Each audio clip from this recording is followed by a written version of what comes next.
ஐயா நான் கேக்குறேன், அறிவில் 5 பெருசா 6 பெருசா? 6 தான் பெருசு. வைரமுத்தையா சொல்றார், அறிவில் 5 பெரிது 6 சிறிதுன்னு. ஒரு அருமையான கவிதை. அறிவில் 5 பெரிது 6 சிறிது. சீ மிருகமே என்று மனிதனை திட்டாதே. எந்த ஒரு விலங்கும் தன்னுடைய இறைப்பைக்கு மேலாக இன்னொரு வயிறு வளர்ப்பதில்லை. எங்கேனும் தொப்பை கிளியோ தொப்பை முயலோ பார்த்ததுண்டா? விலங்குகளுக்கு சர்க்கரை வியாதி இல்லை தெரியுமோ? இன்னொன்று பறவைகளுக்கு வேர்ப்பதில்லை. எந்த பறவையும் கூடு கட்டி வாடகைக்கு விடுவதில்லை. எந்த விலங்கும் தேவையற்ற நிலம் திருடுவதில்லை. கவனி மனிதனே, கூட்டு வாழ்க்கை இன்னும் குலையாதிருப்பது காட்டுக்குள் மட்டும்தான். கர்ப்ப வாசனை கண்டால் பறவைகள், அதாவது காளை பசுவை சேர்வதில்லை.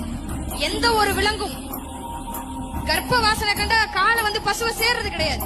ஒருவனுக்கு ஒருத்தி என்பது உனக்கு வார்த்தை, ஆனால் புறாவுக்கு வாழ்க்கை.